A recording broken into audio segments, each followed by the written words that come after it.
Howdy on Wolgax Lives. I think it's time to play a little 7 Days to Die. Oh man, I got a busted up leg. That's from falling off the roof last time. I need to go get me a splint. Get this taken care of. You know what? I'm gonna move my bike. I feel like it's a little too close to the base here.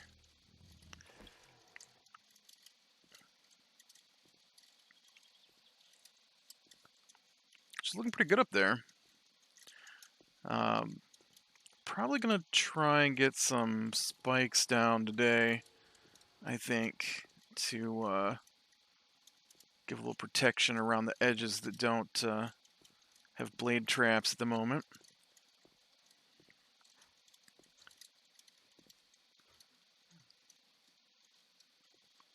Might take this out too. Stop the zombies from climbing up here. We did play some D&D last night, so that's 2 weeks in a row. Wow.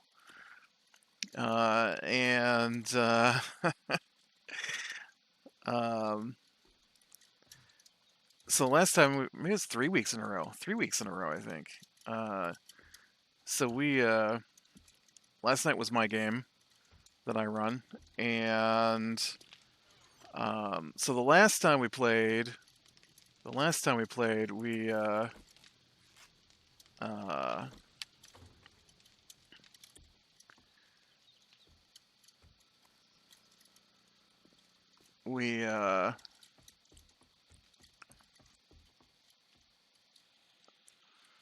had one of the characters run into a room that was a trap and get killed.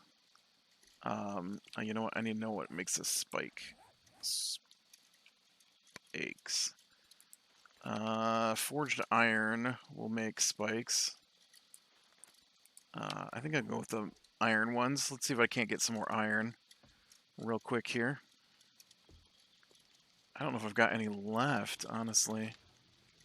I think, I mean, I've got iron.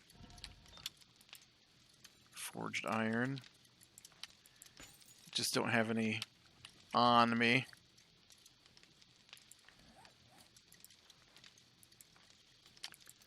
Woo, 7. Woo. Well, while that's going and the iron ingots are going, I'm going to run down here and knock out some more steps here, I think.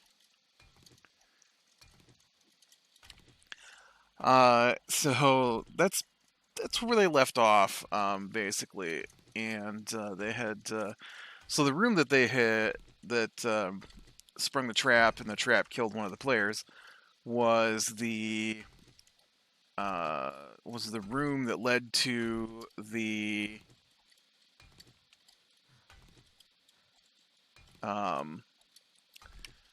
vault for the temple they were in. They had been told, A, that it was super dangerous, and B, that there were magic items in this temple.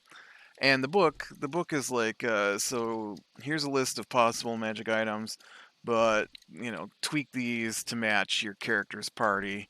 Everybody should come out of this with a nice item. And so, because they're about level 5, so they should get a nice magic item from things. I guess they hit level 4 last night. So they're not almost level 5, they're level 4. 4 or 5, that's where everybody should have at least a nice addition to their repertoire. Okay, I want to make sure I could jump that.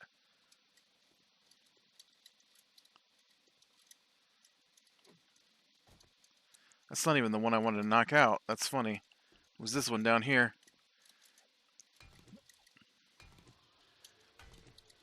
And so the doorway to the vault had a dwarf-sized handprint in the middle of it, and that is how you open the vault. But you have to open it by using a gauntlet of the specific dwarven armor that's found in the temple.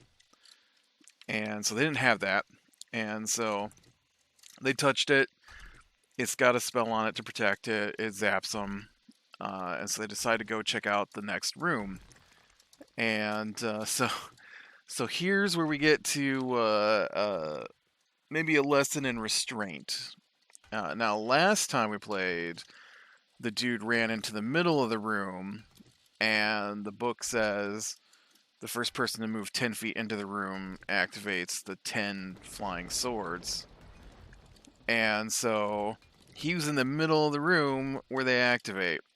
Obviously, they surround him and attack. And so, and then I didn't. You can continue to attack players until they're dead. And so I didn't want to. I don't want to kill the players, but I do feel like they should run a risk, and so I'm not afraid of hitting my players until they're unconscious. And I usually don't attack unconscious players. And so, in that player's case, nobody had a ranged heal, and the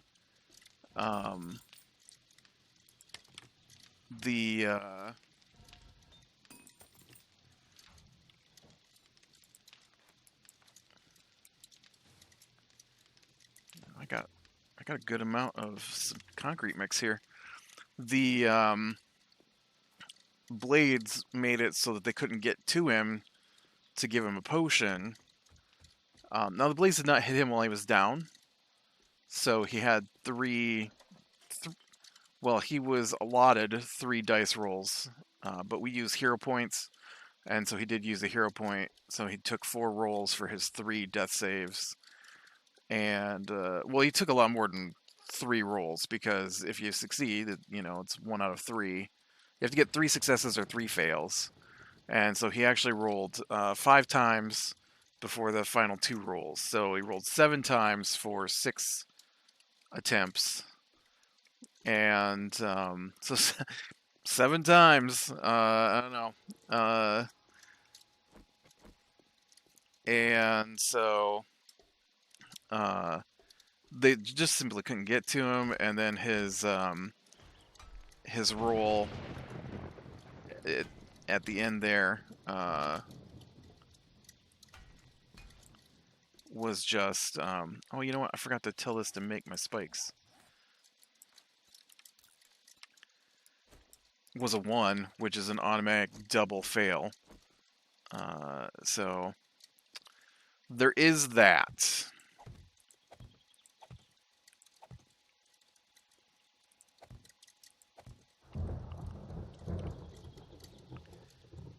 And then so this week, like I said, they try to open the door, it doesn't open. Man, these things are slow to make. I thought they'd be faster, but they're not. Guess I'll go work on something else then.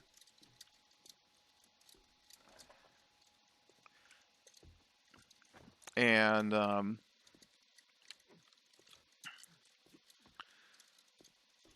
so oh shoot, they decided to go into the other room, and they open the door, and when they step into the slot where the door is, I decided that was entering the room. And so the one guy steps into the room, and then in each of the 4 corners are animated suits of armor. Now, the animated suits of armor are the thing they need pieces from to open the vault.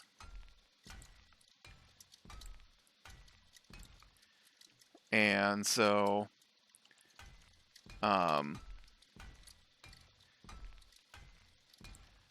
the problem is that they don't go into the room. They stand at the entryway to the room, and then I have them roll initiative. And so the way initiative played out, I think the animated suits went first. And so they moved up to attack the guy who was in the room. I don't think I can reach that farthest one down there.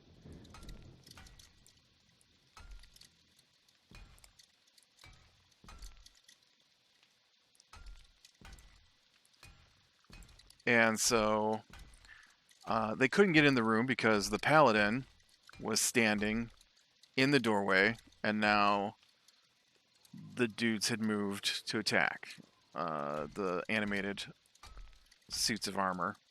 And so there was no way to get deeper in the room because you can't pass through. Usually, you can't pass through the space of a bad guy. We allow. I would assume it's in the rules somewhere. We play with a mix of homebrew stuff we've seen or we decided to use and the actual rules. Try to lean toward the actual rules. So we do allow difficult terrain passing through where an ally is. I'm not sure if that's official rule or just something we use. I don't know if like difficult terrain is part of the actual rule, but the idea is that you take up your spot, right? And so, oh, it's damaged. Well, huh.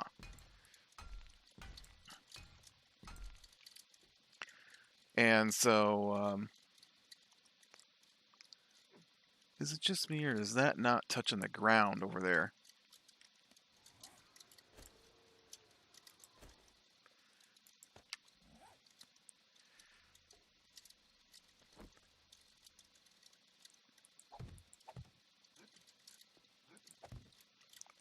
Okay, so we're gonna have to stabilize this.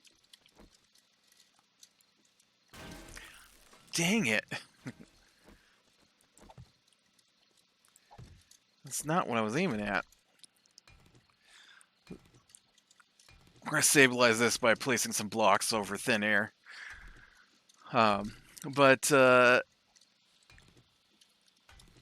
they start attacking, and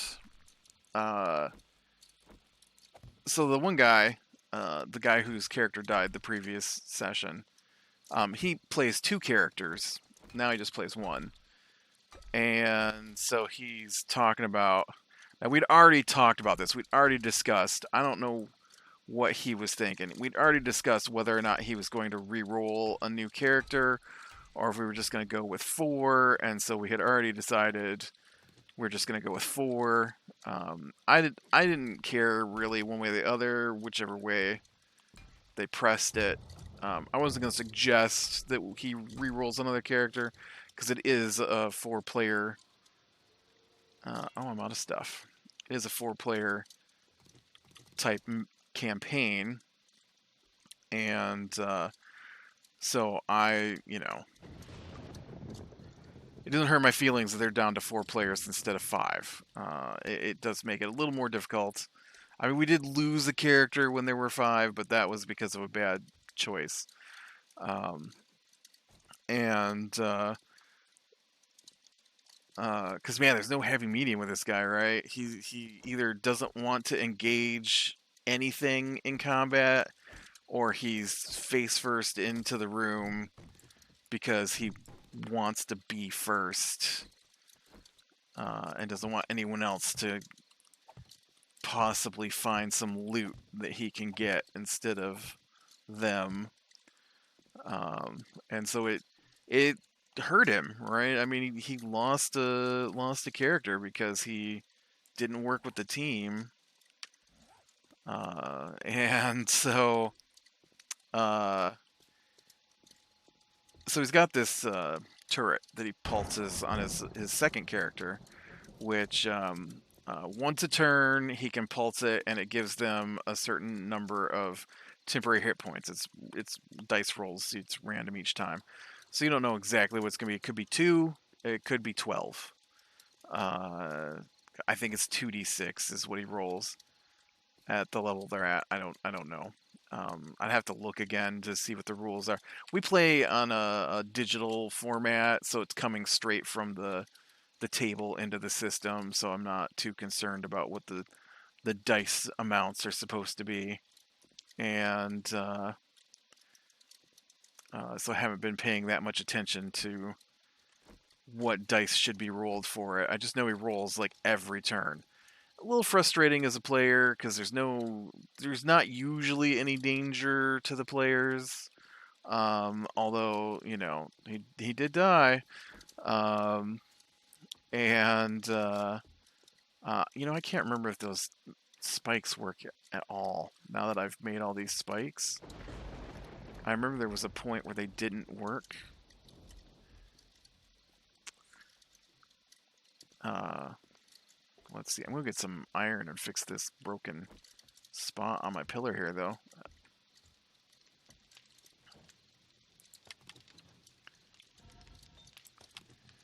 And so the paladin, he's got these temp hit points, and they hit him. They go through the hit points. He takes a little bit of damage, and then everybody takes their turns. So I do have a rule, because I don't know, I do add some more difficulty to the game. I feel like if you're shooting through people, it's harder to do.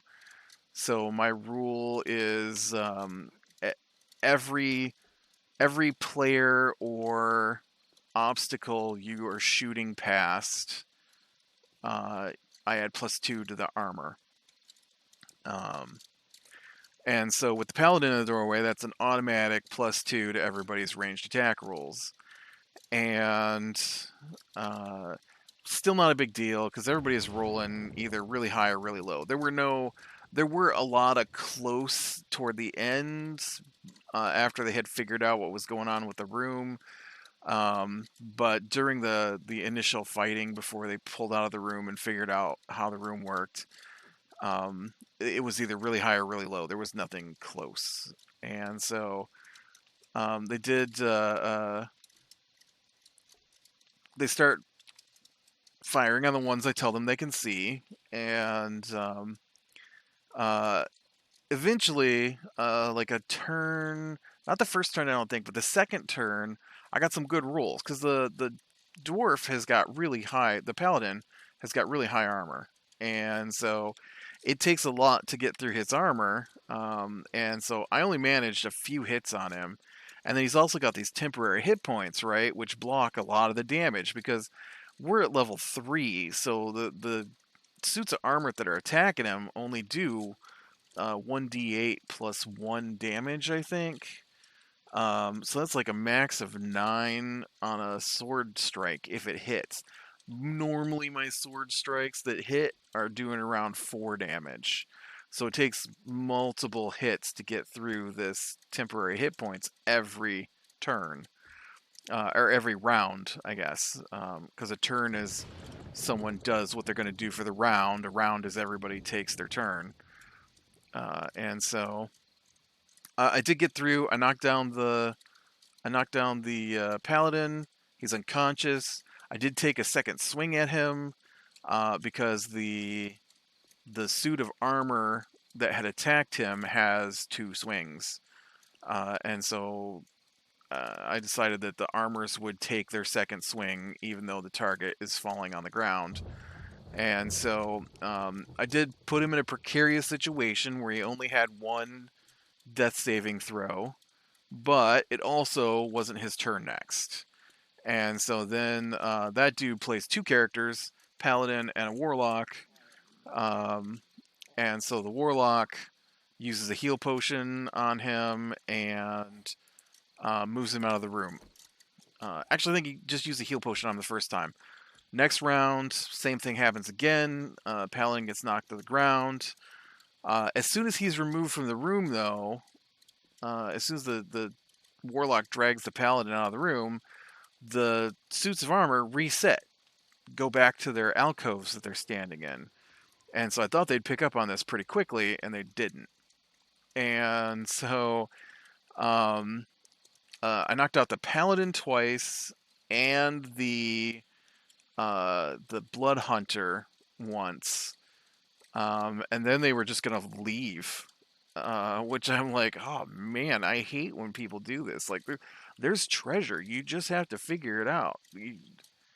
The guy who lost a character the previous session, he's like, we should just get out of here. This is too tough for us. Like, where are you gonna go? The only other place is the final dungeon in the pack, and it's gonna be more difficult than what you're dealing with now. Uh, and so uh, I never understand that mentality. I guess like pull out of the room and regroup. Sure, leave the dungeon completely. I don't know about that. All right, I know the zombibles come through here, so we should maybe throw down some spikes here. It's almost time for the thing. We'll have to do it next time. It looks like. I almost made a hole. Oh, yep, that's right. I knocked out I knocked out a hole here. I almost made a whole nother level today. Because I started with gaining a point. So they did figure out that the armor's reset when you're not in the room. And so they would step in, attack, step out. And so basically the armors didn't get to attack while they were just smashed to pieces. There were a couple of points in there that I found humorous. One was the artificer, who's the guy who lost his rogue. He stepped up into the room at one point and wanted to use a spell called Thunder Wave. And Thunder Wave is a 15-foot cube in front of the person. And so he wanted that to hit all four of the armors. But it wouldn't reach two of the armors, and he got mad. I mean, he didn't get mad, but he's like, what do you mean? I'm like, well, it's a 20 by 20 room. Or it was a 20 by 15 room. You can get one side or the other, but you're not going to get all four suits because they're in the four corners.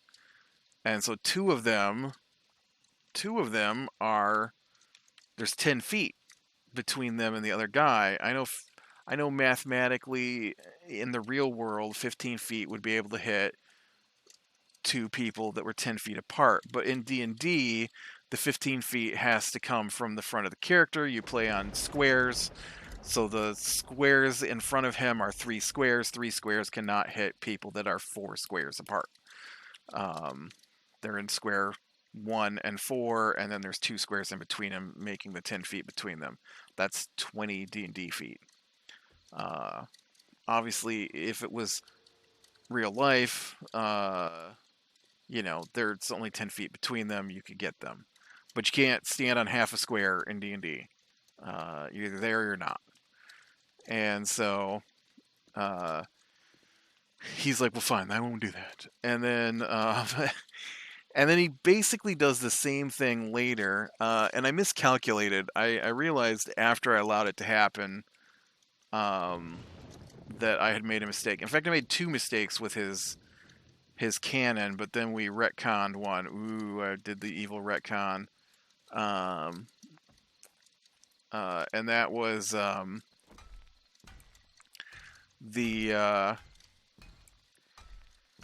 he just got rid of his cannon. I need to look into that because I'm pretty sure he can't do what he did. Maybe he can. I'll have to look. I thought there was some time and money involved, but maybe not. But he summons a flamethrower cannon, which he's never used before. And one of the people sent me a message. They're like, "Why have we never seen this ability before?" I'm like, "Well, because he likes to talk about how much he saves the party with his with his temporary hit points. Like every time he talks about how amazing the temporary hit points are for the group and how the bad guys can't get through the temporary hit points. Every time, almost every turn, he's like, I'm gonna buff everybody with hit points. Here's your temporary hit points. So now we're safe from that amount of damage. Every time.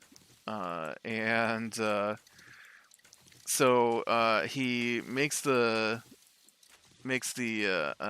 cannon appear and places it in the room where he can hit the guys, and then fires on the guys. And he's like, "Here we go! I'm gonna wipe them all out." And of course, whoops! Of course, it does not wipe them out. It does not do enough damage to even do half of their hit points. And so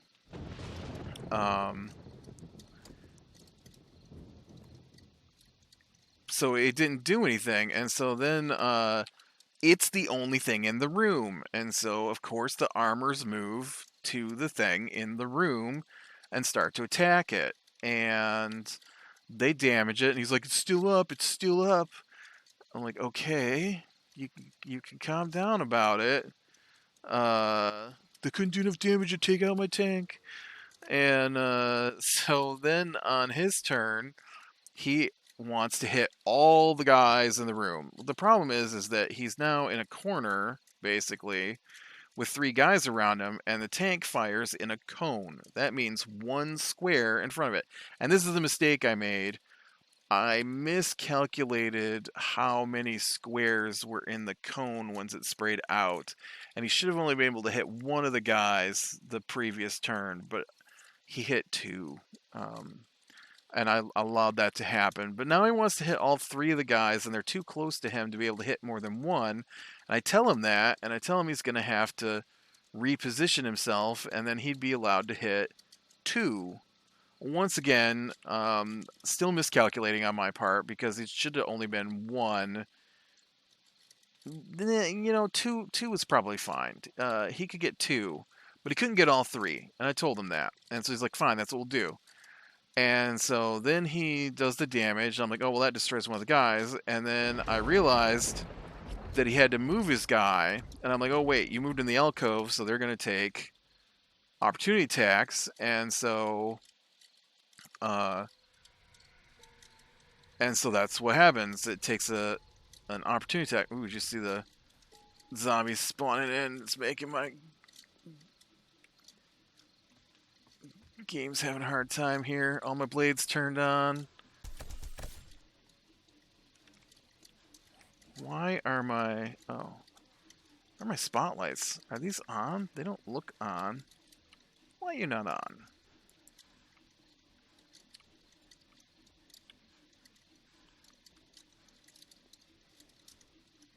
What's going on here? Why are my spotlights not on?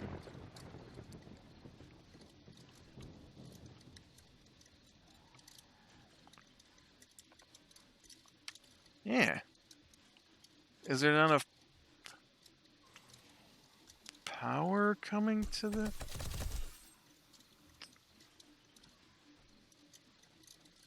What's the deal?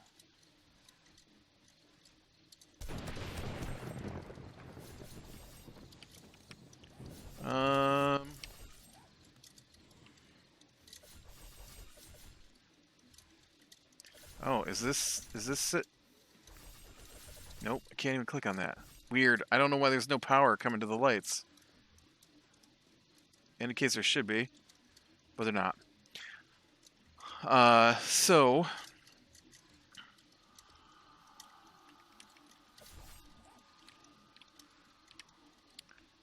Oh,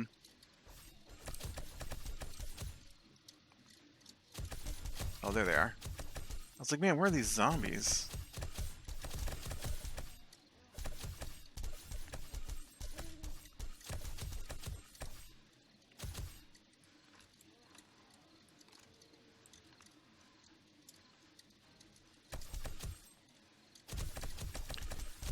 So the zombies are coming from behind my base, it looks like.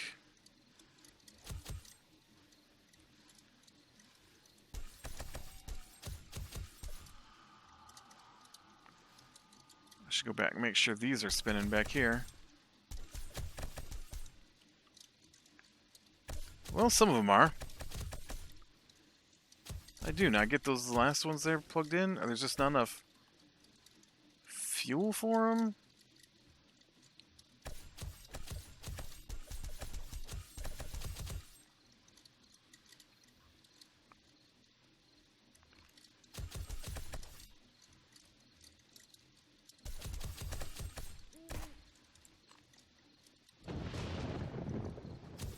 So there's enough of a gap in there that they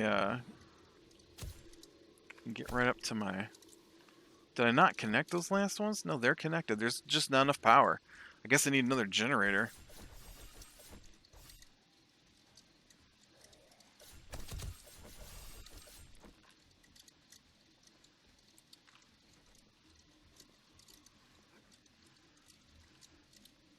I guess I must have miscalculated how much power that stuff's going to take. Anyways, let's finish our story here. So then his tank dies, his flamethrower dies, and so that does not kill my armor. But it, you know, it's not that big a deal because the armor is almost dead, and the little tank is a temporary thing, anyways. But he's never lost one before because I haven't been attacking them because I can't. Okay, it's not that I can't. Like, if I was metagaming, which is using outside information to control how you act, I would have always targeted the tanks. Because he can only use them some of the time. Like, it costs him a spell slot. And so he doesn't have that many spell slots. But I haven't been targeting the tanks because I didn't feel like anything they've really faced so far either A, could get to the tanks because he keeps them in the back, or B, would go after something that doesn't seem to be doing any damage. Now they go against something smarter, then I could see them going after the tank because they know it's helping the party. But constructs aren't going to understand, skeletons aren't going to understand, zombies aren't going to understand, and that's mostly what they've been fighting. And so this is the first time though he's used a weapon that attacks, and it was the only thing in the room. And so he got a mite bit salty after that. You could hear the tone in his voice change. He became very terse when he responded to things. He got a little mopey with his responses. So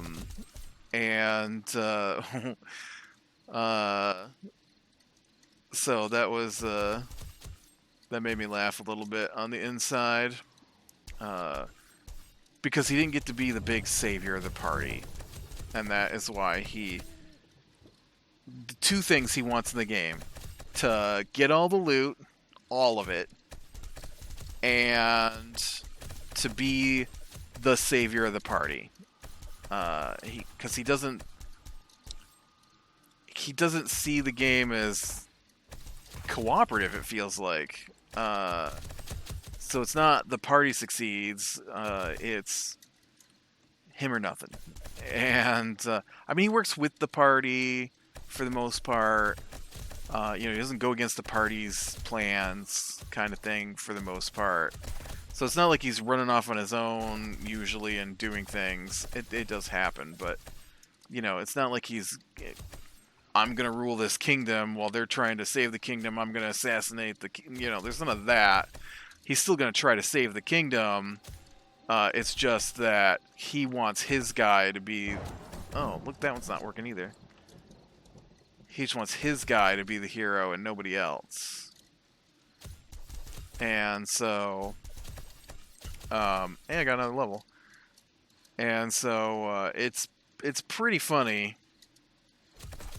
And I've experienced this as a player with him on my team, um, where he played a wizard who never cast attack spells practically, because in his words, I have to save back my spell slots in case the team needs to be saved, because my spells will be able to save the team. Ignoring the fact that if he would just help fight, the fights would be way easier and we wouldn't necessarily always be on the edge of death. Or in my character's case, I'm usually the one that's dead, um, as I have discussed before. Alright, looks like that wave is done. I'm going to sneak down here, check out these bags, and then we'll probably get out of here. They did get in, they got the armor, and then the very next room is okay, why aren't you working? Once again, I must not have enough power. Well, one of those is useful. That was a good bag. That was an alright bag.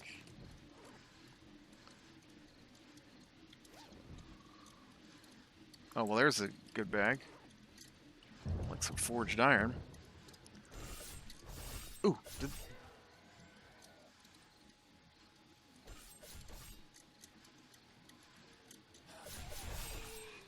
uh-oh.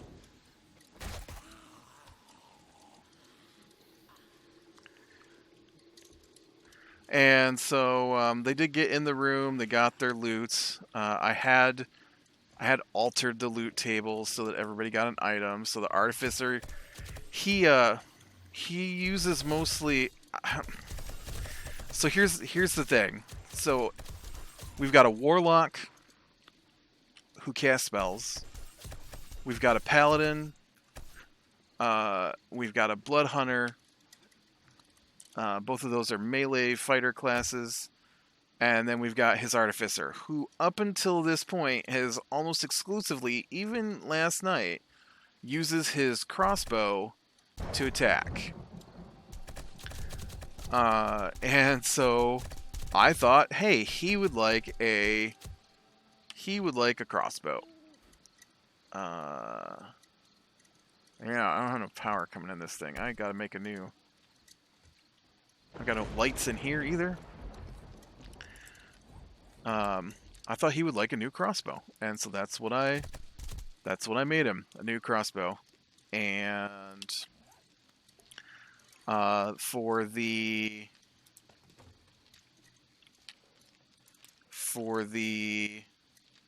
paladin, he got new armor. For the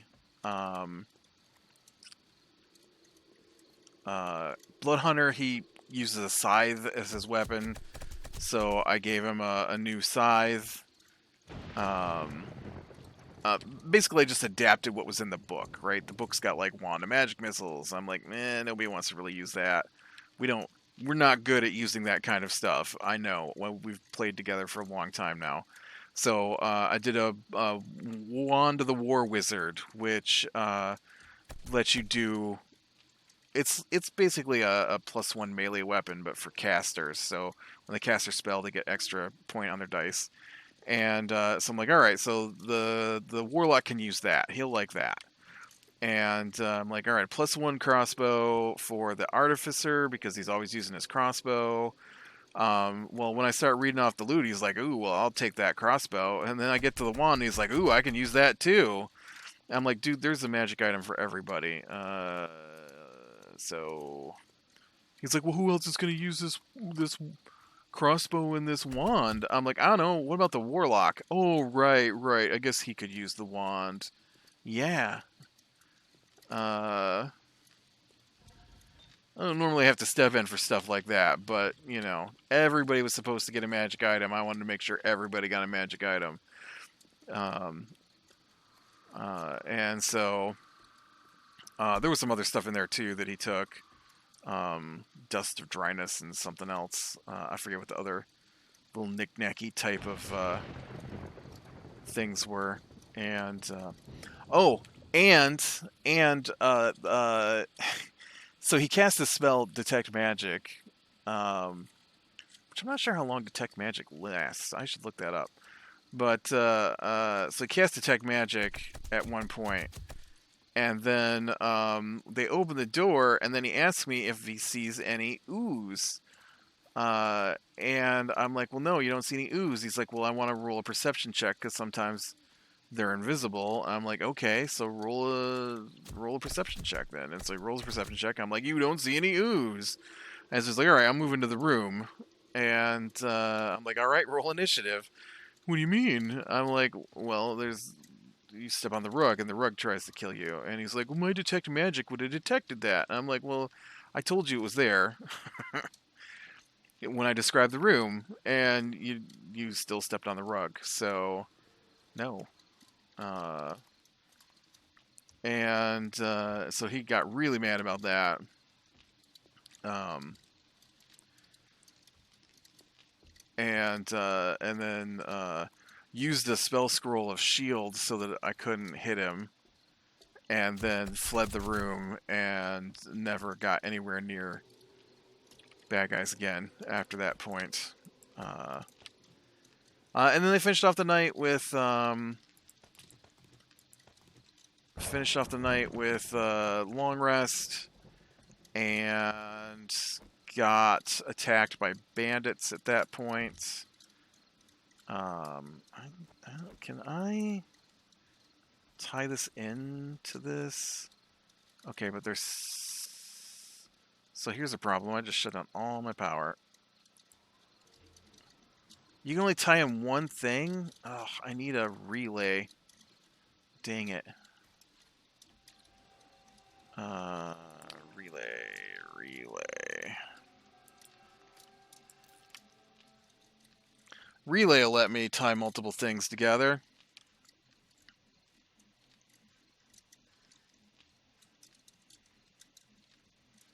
And so they finished Gardong Marhold. They lost one character, but everybody got magic items. And they've got one dungeon left, basically. I'm going to stick this on the wall here. Okay, so what I want to do... Yep, I want to slash it. No, I want to put my 3 engines in here. And we're going to refuel it. We can turn it on. And then I want to do generator to the relay. Generator to the relay? No, you can only do one.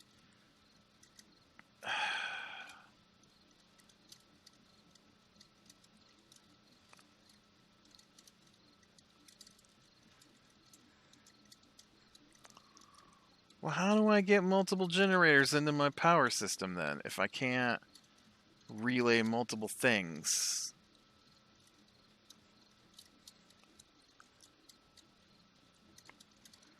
I know a relay can come out multiple places.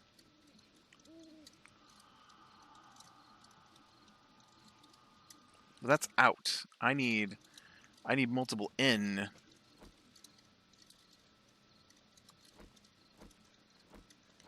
Okay, wait. Can I connect from this to this? Power source cannot have a parent connection.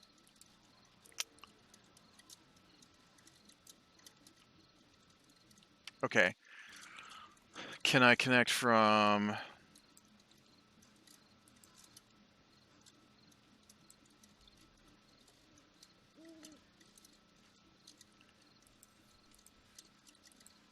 Whoops. Nope, that's right. Can I connect 2 separate batteries to the relay?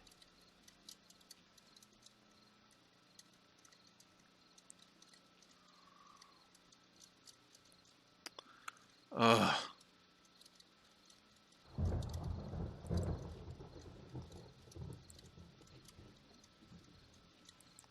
I can connect battery to battery. I've done that before. Oh, I can connect one battery to the other battery. I can't connect two things to the same battery. Wow. All right, well, that's something I'm going to have to figure out next time, because I definitely need to get more power flowing in here. So with that, I'm going to call it a day. We run small things leading to the light, and I will talk to you later.